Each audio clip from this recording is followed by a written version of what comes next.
തട്ടുകടയിലൊക്കെ കിട്ടുന്ന അതേ രുചിയിലും അതേ മണത്തോടും കൂടിയിട്ടുള്ള ഒരു ചില്ലി ബീഫിന്റെ റെസിപ്പിട്ടാണ് ഞാനിന്ന് കാണിക്കാൻ പോകുന്നത്.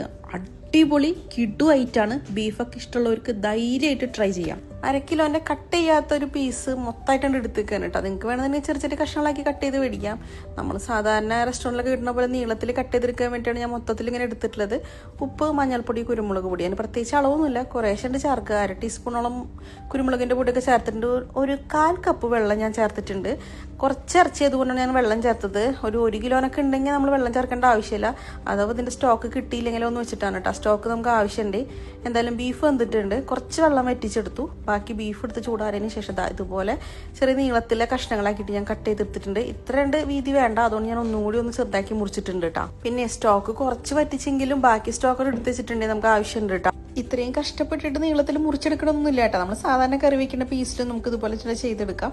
ഞാനൊരു ഭംഗിക്ക് വേണ്ടി ഇങ്ങനെ ചെയ്തു എന്ന് മാത്രം. അപ്പോൾ നമുക്ക് ഇതിൻ്റെ വീട്ടിൽ മസാലക്കൂട്ട് സെറ്റാക്കാം. 1.25 ടേബിൾ സ്പൂണോളം കാശ്മീരി ചില്ലി പൗഡർ എടുത്തിട്ടുണ്ട്. അധികം എരിവ് ഉണ്ടായിരുന്നില്ല കേട്ടോ. ചില കാശ്മീരി ചില്ലി പൗഡർ നല്ല എരിവ് ഉണ്ടാവാറുണ്ട്. 1 ടീസ്പൂൺ മഞ്ഞൾപ്പൊടി, കുറച്ച് ഉപ്പ്, 1/2 ടേബിൾ സ്പൂൺ ചതച്ച മുളക്, അത് 1 ടേബിൾ സ്പൂൺ വരെ ആവട്ടെ. എൻ്റെ നല്ല എരിവ് ഉണ്ടായിരുന്നു. 1.5 ടീസ്പൂണ് നമ്മുടെ ഗരം മസാല, നാടൻ ഗരം മസാലയാണ്. പിന്നെ ചെറിയ മുട്ട ചെയ്തുകൊണ്ടാണ് ഞാൻ ഒരെണ്ണം എടുത്തത്. വലുതാണെന്നുണ്ടെങ്കിൽ 1/2 കിലോയ്ക്ക് നമുക്ക് പകുതി മതി മുട്ടയുടെ. പിന്നെ ഇഞ്ചി വെളുത്തുള്ളി പേസ്റ്റ് ഒരു 1.5 മുതൽ 2 ടേബിൾ സ്പൂൺ വരെ ആവാട്ടോ. പിന്നെ 1 ടേബിൾ സ്പൂൺ നിറച്ച് കോൺഫ്ലോർ എടുത്തിട്ടുണ്ട്. ഇനിയിപ്പോൾ കോൺഫ്ലോർ ഇല്ലാന്നുണ്ടെങ്കിൽ അരിപ്പൊടി ചേർത്താലും മതി. പിന്നെ വിനാഗിരി ഒരു 3/4 ടേബിൾ സ്പൂണ്.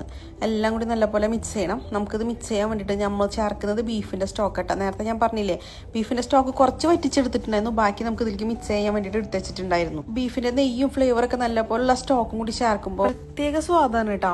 എന്തായാലും ഈ ഒരു കൺസിസ്റ്റൻസിയിൽ നമുക്ക് ഈ മസാല ഒന്ന് മിക്സ് ചെയ്തെടുക്കാം. മസാല സെറ്റ് ആയി കഴിഞ്ഞാൽ നമ്മൾ വേവിച്ച് കട്ട് ചെയ്ത് വെച്ചിട്ടുള്ള ബീഫും കൂടി ചേർത്ത് നല്ലപോലെ മിക്സ് ചെയ്യാട്ടോ.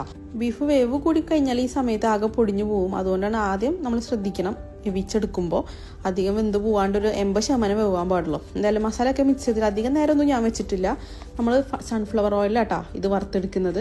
വെളിച്ചെണ്ണയിൽ ഒരിക്കലും ചെയ്യരുത്. ഇതൊക്കെ ഉണ്ടാക്കുമ്പോൾ സൺഫ്ലവർ ഓയിൽ തന്നെ ചേർക്കണം. ഇതൊരു നാടൻ സ്റ്റൈലും ചൈനീസ് സ്റ്റൈലായിട്ട് ഒരു ഫ്യൂഷനായിട്ടാണ് അത് ചെയ്യുന്നത്. എങ്കിലും നമ്മളിത് വറുത്തെടുക്കുമ്പോഴും അല്ലെങ്കിൽ ബാക്കിയുള്ള കാര്യങ്ങളൊക്കെ ചെയ്യുമ്പോൾ ഒരിക്കലും വെളിച്ചെണ്ണയിൽ ചെയ്യേണ്ട. കറിവേപ്പിലൊക്കെ ചേർക്കുന്നുണ്ട്, പക്ഷെ വെളിച്ചെണ്ണയിൽ ചെയ്യാണ്ടിരിക്കുന്നത് നല്ലത്.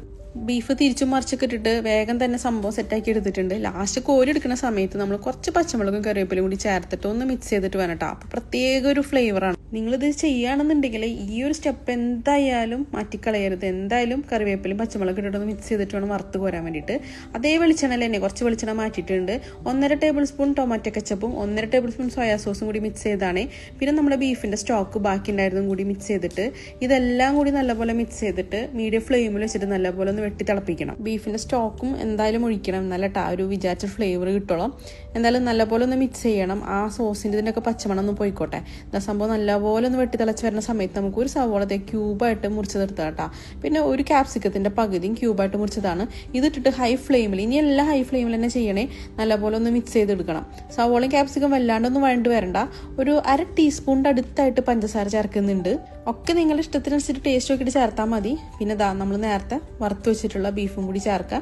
കുറച്ചധികം കറിവേപ്പില, അതുപോലെ തന്നെ കുറച്ച് പച്ചമുളക്. പോരാഞ്ഞിട്ട് ഒരു 1/4 ടീസ്പൂണ് നല്ല നാടൻ ഗരം മസാല കൂടി ചേർത്തിട്ട് ഹൈ ഫ്ലെയിമിൽ വെച്ചിട്ട് നല്ലപോലെ മിക്സ് ചെയ്തെടുക്കുക. ഈ ഒരു സംഭവം അടിപൊളി മണാട്ടെ. ഈ ഒരു സമയത്ത് ഞാൻ ടൊമാറ്റോ സോസിന്റെ ടേസ്റ്റ് നോക്കിയപ്പോൾ കുറച്ച് കുറവ് പോലെ തോന്നിയപ്പോൾ വീണ്ടും 2 ടേബിൾ സ്പൂൺ കൂടി ടൊമാറ്റോ സോസ് ചേർത്തിട്ടുണ്ട്. മൊത്തത്തിൽ 3.5 ടേബിൾ സ്പൂൺ ടൊമാറ്റോ സോസും 1.5 ടേബിൾ സ്പൂൺ സോയാ സോസ് ആട്ടാ ചേർത്തിട്ടുള്ളത്. ചില്ലി സോസ് ഉണ്ടെങ്കിൽ നിങ്ങൾക്ക് വേണമെങ്കിൽ 1 ടീസ്പൂൺ 1.5 ടീസ്പൂൺ കൂടി ചേർക്കാം. എൻ്റെ കയ്യിൽ അത് ഉണ്ടായിരുന്നില്ല. സത്യം പറഞ്ഞാൽ ചില്ലി സോസിന്റെ ആവശ്യമൊന്നുമില്ല കേട്ടോ. പക്ഷെ ഭയങ്കര ഫ്ലേവറും ടേസ്റ്റ് ആയിരുന്നിട്ട് ഈ ഒരു ഐറ്റത്തിന്. നിങ്ങൾക്ക് ധൈര്യമായിട്ട് ഗസ്റ്റ് ഒക്കെ വരുമ്പോൾ പരീക്ഷിക്കാവുന്ന ഒരു ഐറ്റമാണ് ഇത്. ആക്ച്വലി ഒരു ക്വാണ്ടിറ്റി 2 പേർക്ക് അല്ലെങ്കിൽ ഒരു 3 പേർക്കൊക്കെ കഷ്ടി കഴിക്കാൻ പറ്റുന്ന ഒരു ക്വാണ്ടിറ്റി 1/2 കിലോണ് ഞാൻ ചെയ്തിട്ടുള്ളത്. എന്തായാലും ട്രൈ ചെയ്യാത്തൊരു ധൈര്യമായിട്ട് ട്രൈ ചെയ്തോ. ഈ കറിവേപ്പിലും പച്ചമുളക് ഗരം മസാലയൊക്കെ ഇട്ട് അതിന് ഒരു തട്ടുകടയുടെ ഒരു മണം തരുന്നത്. അപ്പോൾ എന്തായാലും ട്രൈ ചെയ്യണേ.